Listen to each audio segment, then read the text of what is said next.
Hello, everybody. It's 2024, and 372 pages we'll never get back is back. Kicking off the year. Kicking off the year. Turning over a new leaf. We're only going to read books we expect to like from now on. That's the new ethos of this podcast. And oh, boy. We're going to just discuss them, what we like about them, what made us feel good. Yeah, we're going to let people enjoy things now. Your favorite author, Twain, will go through his entire oeuvre. I'll stroke my chin and sort of chuckle wryly to myself. You'll laugh through the nose, my favorite kind of laugh that people do. Or when I went to see, who was it? It was a folk musician, and it was by the university, and it was at a very old, like, folk club. And when the singer-songwriter finished his song, the people around me went, and Bridget and I were like, kept turning, like, that noise. And then you'd like clench your entire body waiting for him to finish the song, and he'd finish, and they'd go, Oh, yeah, that's an unsettling noise to hear an auditorium make in unison. Yeah, that was horrible. So well, we'll all be going once we announce this next book we're going to read. But I have some stuff. I'll go as far as to call it a shocking revelation to kick things off in 2024. Ooh. Yeah. So our year ended last year with the shocking plagiarism revelations about. I had the book somewhere. Sussy, and. But we had some good news to go out the year on because we didn't talk about them, but her book ended with some recipes. Yes. And Kate wrote into us to say, I needed to make a batch of cookies to take to a Christmas gathering, so I figured I might as well try Darby's recipe. I don't know. I guess maybe it was listed as fictional Darby's recipe in the back of the book. But it says, I will say the cookies turned out great, very crispy and tasty. The recipe, however, was not written the way most recipes are. For instance, the ingredients were listed out of order, and the first thing she tells you to do is preheat the oven. But then later she tells you to chill the dough for several hours, which, of course, you would not want to leave your oven on. So you have to use your common sense to read between the lines and figure out what's going on. And then she sent us a picture of the cookies. She went the sprinkle route instead of making 7 different kinds of frosting. And sprinkles are faster. You put them on before the cookies are baked, and when they're done, giving you more time to eat pork and sauerkraut or bake pies for dogs or go flirt with a police officer. She said, so in conclusion, it's a real, actual working recipe if you can do a little deciphering. That's from Kate. Well, I'll post the picture of her cookies. They looked fantastic. Did she do a buttercream then, I assume, right? Wasn't there was some controversy around the buttercream? Well, that brings us to our next email. Oh, did I just spoil it? Okay. Well, no, there's definitely controversy. Okay. This is from Hayden, who went and made the buttercream, like the frosting for these cookies. So Kate made sprinkles, so she did not discover this, which Hayden did. He said it's a good recipe, but here is where it's called the best buttercream frosting for cookie, parentheses, that hardens, exclamation mark. He said, it's a good recipe, but here is where she got it from. And it is from a site called the American Patriot, like a female or diminutive patriot. And it is best buttercream frosting for cookies that hardens, exclamation mark. Wow. And, so he said that's just the recipe in the book from Maury Jane King, who's the American Patriot, who also wrote a children's book called Pootsie the Wonder Bug. I wasn't even thinking of that as the controversy. What there was something was the else. one you saw? Well, I thought that there was someone wrote in. It was like fanfic or not fan. It was a letter or something, and it was from the recipe. There was something about the recipe that was strange or something. I just don't remember what it was. Well, yeah. So if you have a problem with it, though, take it up with the American Patriot, the actual author. It's one of those sites that clearly comes from a template. It has a picture of the author, and then it has, it's a cliche to be like, when my grandmother arrived at Ellis Island with this recipe, she was forced to make it in the basement of a tenement, and that's why here's my recipe for Chex Mix from 80 years ago. But this one is honestly probably the length of Sussy's novel to scroll down with all these questions about the best buttercream frosting that hardens to get to that point. And at that point, the search engine optimization software was going, stop, you don't need to do any more. Right, You already own this. We're already optimizing everything. Yeah, any cookie that hardens is going here. Like, we're not going to direct him anywhere else. Yes. Hayden said if his wife made them, the only change Sussy made was to omit salt, which makes her a monster. That could be a mistake. That could be her version of rewording the Wikipedia article for your report. I mean, who knows at this point in time what she's just healthier that way. I don't know. She was looking out for us. Thanks. So that's exciting. And I think as we were led to believe, she has another book coming up in this month in the saga of the Sunflower Ranch Hacienda. So we'll see how that works. I guess she has another book. Sure, we'll see if it involves Pootsie the Wonder Bug making an appearance in the Sunflower Ranch. We'll have some questions. Yes. Oh boy, time to go. How embarrassing. But that is that, and that's the past. That's 2023. We're moving on to our next book, which based on what what little we know about it, it would be shocking if it was plagiarized from anybody. So we're turning over a new leaf here. What is your experience like? What kind of dreamer are you, Mike? I'm a fierce dreamer. Okay, good. I've gone through phases of my life. I went through a long phase of only dreaming very mundane things, like I'm going to the post office, and then the dream would last the same length as, in my mind, that you would go to a post office, and then I would one by one sort of open up my letters, and then like, hey, my cousin's here at the post office. How weird is this? It's not that weird. No. But I have since moved into, my dreams are now much more strange and vivid, and I remember pretty much everything, and they last all night long. Yeah. When I had this idea to sort of do our discuss it, I was like, oh man, there's a chance Mike's one of those I don't remember a single thing from my dreams guys, and I don't know if we could have. I don't know about those if it was people. Like that. Yeah, exactly. Yeah. It's not good. Like Bridget's one of those. I don't trust it. What are you dreaming about? You're just not telling me that you murder me every night in your dreams. I don't have any particularly disturbing dreams. I do have the mundane ones where you're like trying to get somewhere and keep going back for something, or things get in your way. Oh, I have the anxiety dreams like crazy. Okay, like I'm in college and I'm acting. Like why am and I'm my age and why did I enroll in college? I have a job, but I didn't make it to class, and now the final, just that kind of stuff. Yeah, it's amazing. I had one of those the other night where I wasn't. It's always science class for me, which is odd. But I was going to have to like fit them both into my last year of high school, or else I wouldn't graduate. And I don't know. When you have the realization that was 25 years ago, it's always a relief. But I had one the other night that was in my dream. This is probably something I thought about subconsciously, but the EL fudge sandwich cookies, the Keebler elves with the chocolate in between. EL fudge, elf fudge, the bandito. But we usually get the double stuffed ones, and sometimes we even make s'mores out of them. But my suspicion, and this was in the dream, I was acting on this suspicion, is that the double stuffed ones are really more than double the fudge of the regular EL fudge. Wow.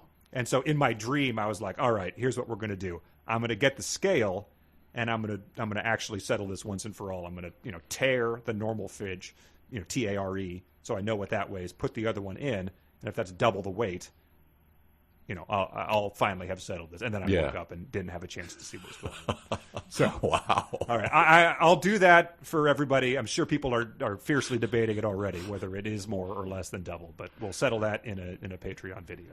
All right. Here's my last dream question for you. Have you ever died in your dream? I don't think so. I've definitely been on the verge, surrendering to drowning or something like that. But I don't think I've ever observed myself, from out of body dying. Because don't they say if you die in your dreams, you actually die in real life. Yeah, if you stick your arm out the school bus, it'll get ripped off. But I have, several times have died in my dreams. Where then one of them was I walked up next to some sort of bulldozer was having an issue and couldn't get its bucket unstuck. And I walked up, the bulldozer flipped over on me. And just darkness. And then the dream was just over. Wow. And then I went, I'm dead. And then like had another dream and then woke up and was like, oh wow, I dreamt and I died in my dreams. Wow. So, and then another time got shot and was just, I'm dead. Huh. Interesting. So, yeah. I mean, that's somewhat reassuring, I guess. That I died in my dreams? No, that it was like a peaceful experience. Yeah, I mean, You were I was immediately having a red hot poker shoved, you know. Yeah, into no, your it orifices. wasn't. I didn't immediately go to hell. I guess that's comforting. But also it didn't. It was terrifying in my dreams until I was Okay. like, well, I'm just dead, so there's nothing. I can't do anything about it. I'm just damned. So I'll just dream another dream now. So that was kind of my Yeah, the my terror way I to think, deal with it. wakes me up. That's I don't scream myself awake, but definitely will start if something like that happens. Yeah. Well, dreams are sort of the focus of our next book we're going to read here. Mm-hmm. It is a book that was suggested to us a long time ago by a listener, Dark Mark, I think. Whatever he calls himself. He has suggested it to us and appears to be the only person that has ever reviewed this book. So it is a undiscovered gem, which is, I think that's how we like a lot of these. Yeah, sure. Casting them into the light and enjoying them. But here's what he did when he wrote into us. He said this is a self-published young author. Did a little harmless promotion that happened to catch my eye. I have no idea where that would be on a book form or something. Mark appears to be he writes lengthy reviews and appears to be more than willing to take on a book no one has ever heard of. And he writes reviews that I didn't try to read a lot of this one, but I think he understands what is funny about this type of book, and so I trust him despite him not being someone that writes into us or anything. But he said, the book's preview gave me multiple spit takes, and I had to read the whole thing. I'm absolutely the only person to ever have read it, literally one sale ever. And that seems to be true. Mark wrote thousands of words on Goodreads and is rated at 5 stars. The only other reviews, there's 2 other star reviews, one of whom is the author who gave it 4 stars. So his promotional methods might not be up to date. You got to rate your own stuff 5 stars. That's just, we all know what we're doing here. You go into the voting booth. You don't vote for the other guy. Come on, you vote for yourself. So anyway, he says, my suggestion is Kaileb's Dream, and is by Kaileb Varney. It features escalating random superpowers, secret realms, strange courtship, much food porn with special attention paid to proper cooking of meat, house guests just hanging out, trips to the market, bathing, and eventually a demon war, which is ostensibly the main plot. And then we were both amused by this. Frequent use of thus, of which, and thus of which. Every instance wrong. And then, so Mark's review, that's what he sent to us. In his Goodreads review, he said, Kaileb's Dream is seriously punk rock. Rules for writing? No way. Traditional publishing couldn't handle a book like this. I am pleased to report that for me, it falls into the so bad it's good category. I got many unintentional laughs out of it, thus of which I grant it 2 stars. And he said, I later upgraded to 5 stars because why the hell not? So, that's, how could you not be intrigued by that? I'm very excited. This is a young fella, too. Appears to be a regular. He is married, he says in his biography, and has a couple children. Yes. So just a guy who wrote a book. Yeah, exactly. That's the kind of guy we like. Yeah, exactly. Writing the book is difficult, and it's not a short book. It's much longer than Sussy's. So kudos to him for getting it out there. And I believe it is how it turns out, but his wife is the illustrator, right? Can I assume that Tiffany Varney is his wife? I think did the cover art. Yes. Yeah. Okay. Illustrator. But, so here's what he said. Here's the description of the plot. Mm-hmm.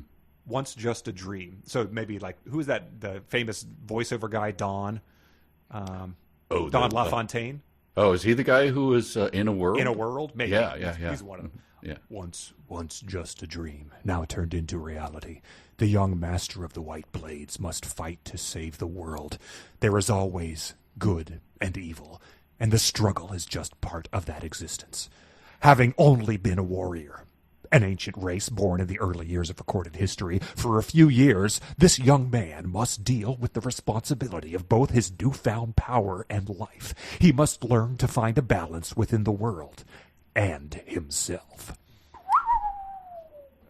Yeah. So that's some old-fashioned fantasy Bildungsroman hero's journey stuff going on. Your voiceover was a little more like the guy who did the NFL films, John Facenda, on the frozen tundra of Lambeau Field. Remember that guy? Yeah, he was amazing. Bart Starr would not make an XFL team in today's NFL, however. But he goes on to add that the inspiration for Kaileb's dream did in fact come from a dream, and most of what it is came from what was around me or what I had an interest in. I mean, that's, sure, that's right what you know. Right yeah. what you know. I didn't plan for it to have as much in it as it does, but sometimes things just happen. I didn't plan to make a culture or people. Sometimes you just set about your day and you don't plan to make a culture or people, and you end up doing that. As I was writing, I began to make up a word here or there, and sooner rather than later, it culminated in my first book. Yada, yada, yada. I made him a few words. Here's my book. And he says, you might understand this reference. If C.S. Lewis can get inspiration from a lamppost, why not a dream? Why not, indeed? No question mark after that. What is C.S. Lewis's lamppost inspiration? I'm not sure in the lore that he was inspired by that. I think that, but it's the Chronicles of Narnia. Oh, the lamppost is like the sort of center. It's the kind of the way back to either world. It's it's not the wardrobe. It's some, but it's a beacon anyway. there. Okay. Yes, but I don't know that it inspired him. But fair enough. It's in the book. So. So it's a undiscovered, and it sounds like there's a lot of potential, and I for one cannot wait to dive into this new world. Kaileb? I mean, yeah, I'm familiar with the name Kaileb, but there's an extra I in there, so we got to, all we could do is pronounce it as written. And it's Kaileb, right? It's Kailib is the common spelling, right? Yes, Kaileb is this spelling. So that's why I'm the lab. Am I supposed to say lab, or do I just say Kaileb? I think Kaileb. Okay. What did I say? No, that's what I'm asking. I don't. You probably said you maybe said split Kaileb. The difference and said Kaileb. Kaileb, yeah. Well, so I don't. People can make fun of us no matter what. Well, it's kind of like a dream. You can say it however you want. Yes, it is a dream. When back in this must be the 90s, I guess, people in assistants in LA when you went to any Hollywood studio, for some reason were always named. I forget what the men's names were, but the women were always named Amy. But they would say, "My name is. Can I get you anything? I'm Amy." And you go, Amy. How? That's an interesting name. How do you spell that? A-M-Y. Oh, okay. You're working hard on that. You don't need to. But, yeah, beyond parody. Well, maybe that's where this guy came from. He could be maybe in his dream, he's a Hollywood assistant who enjoys changing the pronunciation and spelling of his name to annoy people there to pitch products. I'm going to call him Kaileb. So that's my way of dealing with it. All right, I'm excited. I'm very excited. It should be good. I think the first. I think we're going to read the first two chapters. I'll put the exact point into the description here, and we'll put the pictures of the delicious cookies and buttercream, best buttercream frosting that hardens, up for everyone to marvel over. Nice. No salt. No, God no. All right, don't die in your dreams, anyone. So long.